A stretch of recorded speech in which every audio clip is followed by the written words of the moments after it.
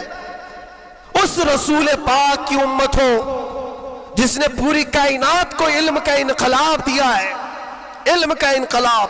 جب حضور پاک صلی اللہ علیہ وسلم مدینہ طیبہ تشریف لائے تھے، 6 لوگوں کو صرف لکھنا آتا تھا. قلم پکڑنا کتنے لوگوں کو آتا تھا؟ 6 لوگ. 10 سال کا عرصہ گزرا حضور پاک صلی اللہ علیہ وسلم کی وفات کے وقت 80,000 لوگوں کے ہاتھوں میں قلم تھا. سبحان اللہ سبحان اللہ. یہ انقلاب زندگی بھر کا کوئی ٹیچر بھی نہیں کرتا. وہ رسول پاک صلی اللہ تعالی علیہ وسلم نے علم کا عظیم انقلاب پیدا کیا تھا. اور اس رسول کی امت اگر جاہل ہو یہ کیسے زیب دیتا ہے؟ اسی لیے میں نے دیکھا ہے بہت ساری جگہوں پر بڑی بڑی تحریکیں چلتی ہیں، لیکن رسول پاک صلی اللہ تعالی علیہ وسلم کا سچا جانشین، ان کی آل و اولاد کا یہ سچا جانشین مارارہ متحرہ کا اور خانوادہ برکات کا چشم و چراغ اعلان کرتا ہے آدھی روٹی کھائیں گے اور بچوں کو. سبحان اللہ. یہ صرف مارارہ کا اعلان نہیں، یہ رسول پاک کا مشن ہے. یہ انقلاب ہے جو نبی پاک صلی اللہ تعالی علیہ وسلم کا لایا ہوا. اگر تم جاہل رہو گے، بے نور رہو گے، جاہل آدمی حلال و حرام میں تمیز نہیں کر سکتا. جاہل کو کفر اور ایمان پتہ نہیں ہے. جاہل کب گمراہ ہوگا اسے خود پتہ نہیں چلتا. اس لیے میرے عزیزوں، علم کے بغیر اسلام بھی نہیں ہے. علم کے بغیر اسلام نہیں. آپ کو پتہ ہے دور جہالت کہا جاتا ہے اسلام سے پہلے والے دور کو، اور دور اسلام، اسلام کے بعد. اسلام اور جہالت تو اپوزٹ چیزیں، یہ کبھی ایک جگہ آ نہیں سکتی. آج امت کے اندر ہم دیکھ رہے ہیں کچھ لوگوں کو میں نے دیکھا اندر جن سے پوچھا گیا پہلا کلمہ کیا ہے تو آئیں ٹائیں کر رہے ہیں، نہیں پتا ہے. تمہارے نبی کون، یہ بھی نہیں پتا.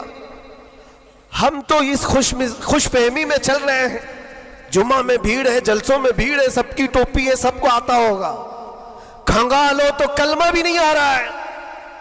یوں ہی یہ مصیبتیں نہیں آ رہی ہیں میرے عزیز، یوں ہی ہم کو ڈرایا اور دھمکایا نہیں جا رہا ہے. تمہارے اندر علم کی دولت ہو تو تم اپنے رب تبارک و تعالیٰ کی ذات پر یقین کامل کے ساتھ جیو گے. آج دلم الیقین کے ساتھ جو جیتے وہ جہالت کی وجہ ہے، جہالت ہے. اور جو جس طرح ہانکنا چاہے آج ہانک رہا ہے تمہیں. علم کی طرف آؤ، علم کی طرف. ہر بچے کو آج پڑھا لکھا ہوا ہونا ضروری ہے، ہر بچے کو. اور جب ہم علم کی بات کرتے ہیں تو کچھ لوگوں کو یہ لگتا ہے مولانا صرف مدرسوں میں لے جانے کی بات کرتے ہیں. مدرسوں میں لے جانے کی بات کرتے ہیں۔ علم صرف مدرسوں کی بات نہیں ہے، علم کو جو فرق کیا گیا ہے نا، یہ دینی علم ہے، یہ دنیاوی علم ہے۔ ابھی آپ سے میں پوچھوں دینی علم کیا ہے، دنیاوی علم کیا ہے؟ آپ یہی کہیں گے قرآن، حدیث، فقہ، یہ سارے دینی علم ہیں۔ سائنس، جغرافک، فزکس، کیمسٹری، یہ دنیاوی علم ہے۔ یہ غلط سوچ ہے، غلط کانسیپٹ ہے۔ دینی اور دنیاوی علم اس طرح سے فرق نہیں کیے جاتے۔ اگر آپ قرآن کا علم، حدیث کا علم، فقہ کا علم پیسہ کمانے کے لیے حاصل کر رہے ہیں تو یہ دنیاوی علم ہے، وہ دینی علم نہیں۔ مدرسوں میں بھی وہ دینی علم نہیں۔ اور سائنس پڑھتے ہو، جغرافی پڑھتے ہو، کیمسٹری پڑھتے ہو اللہ کو پہچاننے کے لیے تو یہ دینی علم ہے، یہ دینی علم ہے۔ تمہاری سوچ سے ہی دینی اور دنیاوی کا فرق ہوتا ہے، نہ کہ ڈپارٹمنٹ اور شعبے سے فرق ہوتا ہے۔ اس لیے جو بچے کالج میں یونیورسٹیز میں وہ اپنا کنٹینیو کریں، بڑھیں آگے۔ تم جس فیلڈ میں جانا چاہتے ہو، میڈیکل میں، انجینئرنگ میں، لا میں، جس چیز میں بھی جانا چاہتے ہو، نیت صرف یہ ہو جو قرآن نے فرمایا، اقرأ بسم ربک الذی خلق، پڑھو وہی جو تمہارے رب کے نام سے۔ سبحان اللہ۔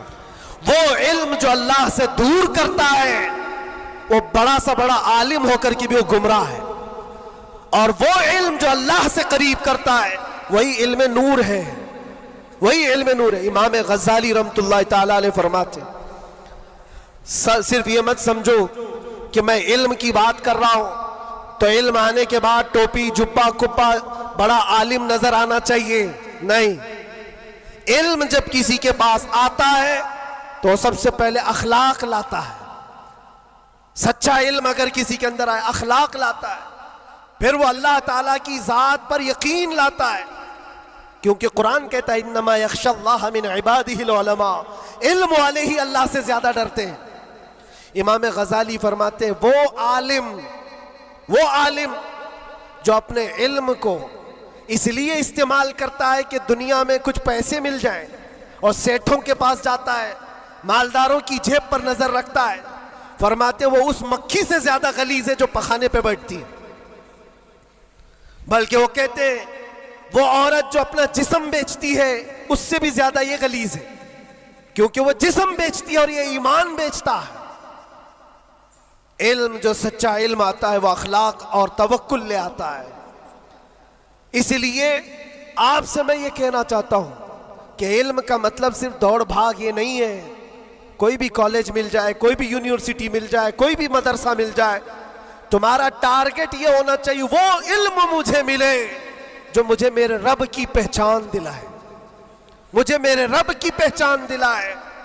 اور جب اللہ رب العزت کے نام سے کوئی شروع کرتا ہے میرے عزیزوں، بڑے بڑے انقلابات آتے ہیں، بڑے بڑے انقلابات آتے ہیں۔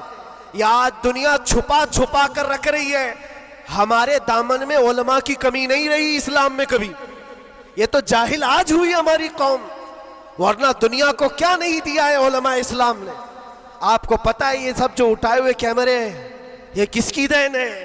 سب سے پہلے ابن الہیثم نے یہ کیمرے کی ایجاد کی تھی، اور اس کی تھیوری بھی بنائی تھی اپنی آنکھوں کے لینس سے۔ دنیا کو اڑنے کا طریقہ دینے والا عباس بن فراز، سب سے پہلے پلین بننے سے بھی پہلے اڑ کر کے ایک مینارے سے پیراشوٹ کا تصور دینے والا، ایکس رے کا تصور دینے والا عالم اسلام ہے۔ خوارزمی نے گھڑی کا تصور دیا ہے، الجبرا اسلامی علماء نے تمہارے سامنے رکھا ہے۔ آج جو یہ ہند سے لکھے جاتے ہیں 1 2 3، یہ اعداد کہاں سے آئے؟ اسلامی علماء نے اس کو ایجاد کی، ایجادات کی ایک لمبی فہرست ہے۔ آج بھی کیلیفورنیا یونیورسٹی کے اندر، امریکہ کے اندر طب میں، میڈیکل میں اور بچوں کی سرجری پر جو لکھی گئی سب سے پہلی کتاب ابو علی سینا کی ہے۔ القانون آج بھی رکھی ہوئی ہے، پوری دنیا کو سرجری سکھانے والے، پوری دنیا کو میڈیکل لائن میں لانے والے اسلامی علماء ہیں۔ بچوں کے امراض پر سب سے پہلی لکھی جانے والی کتاب علماء اسلام کی ہے۔ کون سا میدان ہے جس میں میرے نبی کے غلاموں نے بازی نہیں ماری ہے؟ سب جگہ ہے، بس بات آ کر کے یہاں رکتی ہے جس کو اقبال نے کیا سچے الفاظ میں کہا ہے، ان کے جو ہم غلام تھے خلق کے پیشوا رہے۔ سبحان اللہ۔ خلاصہ یہی ہے، ان کے جو ہم غلام تھے خلق کے پیشوا رہے، ان سے پھرے جہاں پھرا پھر آئی کمی وقار میں۔ یہ ڈور جو کٹی ہے تمہاری یا دھیمی ہوئی ہے، یہاں سے عزتوں میں کمی آئی۔ پڑھنا لکھنا تم نے بند کر دیا، نہ ادھر کے نہ ادھر کے۔ میرے عزیزوں، نہ مدرسوں کا علم رہ گیا، نہ اسکول کالج کا علم رہ گیا۔ یہ تو اسلام کا تقاضا نہیں ہے، اسلام نہیں چاہتا ہے۔ اس لیے آج کی اس کانفرنس کے ذریعے سے، یہ تعلیمی بیداری کانفرنس ہے، میں اویئرنس لانا چاہتا ہوں۔ اور اب اگر کوئی یہاں بیٹھا ہوا یہ عہد کر کے اٹھتا ہے کہ مجھے علم حاصل کرنا ہے، ہماری یہ کانفرنس وصول ہوگی۔ دل میں سوچتے ہو حاصل کرنا ہے، اور علم کی کوئی عمر نہیں ہوتی۔ یہ مت سوچنا میری شادی ہو گئی، بچے ہو گئے، اب کیا پڑھوں گا۔ ارے بوڑھے ہو جاؤ، داڑھی سفید ہو جاؤ، تب بھی تمہارے علم حاصل کرنے کی عمر نہیں جائے گی۔ سیدنا عمر ابن خطاب جلیل القدر صحابی ہیں، کہتے مجھے سورہ بقرہ پڑھنے میں 12 سال لگ گئے۔ تم چاہتے ہو جمعہ 8 دن کے اندر قرآن بھی ختم ہو جانا چاہیے؟ ہاں، اس میں مٹا دو اپنی ہستی کو اگر کچھ مرتبہ چاہو، کہ دانا خاک میں مل کر گلے گلزار بنتا ہے۔ شیخ سعدی رحمت اللہ علیہ فرماتے ہیں 60 سال کے بعد تو میں نے علم دیکھا ہے۔ اور یہ شرم و حیا کی بات نہیں، علم حاصل کرنا ہو۔ اچھا، پہلے کے بوڑھے لوگ اگر کہتے ہیں ہمارے زمانے میں حالات برے تھے، کوئی آیا ہی نہیں سکھانے کے لیے، ہمارے پاس اسکول نہیں تھے، مدرسے نہیں تھے، پہلے والے کہتے تو ہو سکتا ہے ان کا یہ عذر ہے۔ تمہارے پاس اب کوئی عذر ہی نہیں رہ گیا۔ قیامت کے دن رب تبارک و تعالیٰ اگر تمہاری پکڑ کرے کہ علم حاصل کرنا فرض تھا، تو نے سیکھا کیوں نہیں، یہ نہیں کہہ سکتے کہ مولا میرے پاس کوئی ذریعہ نہیں تھا۔ یہ جو مٹھی میں اتنا بڑا موبائل اٹھاتے ہو، پورا مدرسہ بھی رکھتا ہے، اسکول بھی رکھتا ہے، کالج بھی رکھتا ہے۔ کون سی قرت نہیں ہے اس کے اندر، کون سا علم نہیں ہے اس کے اندر۔ لیکن نوجوانوں کو یہ لگتا ہے یہ موبائل تو پب جی کے لیے آیا ہوا ہے، یہ موبائل تو فیس بک انسٹا کے لیے آیا ہوا ہے، تمہیں تو بہت کچھ حاصل کرنے کا ذریعہ یہ موبائل پکڑا دیا گیا ہے۔ اب قیامت کے دن تمہارے پاس عذر نہیں ہوگا، عذر نہیں ہوگا۔ تم سے اگر سوال ہوا کہ وضو میں کتنے فرائض تھے، نماز میں کتنے فرائض تھے، قرآن تجوید کے ساتھ پڑھنے کے کیا کیا اصول تھے، تم ہائے ہائے ہائے ہائے کرتے رہ گئے، مجھے پتہ ہی نہیں، کوئی پڑھایا نہیں، تو پوچھا جائے گا تیرے پاس ذریعہ تھا، ابھی جا کر سرچ کر کے دیکھ لینا وضو میں کتنے فرائض ہیں۔ موبائل 1 منٹ سے پہلے تمہیں لا کے دکھا دے گا، بتا دے گا۔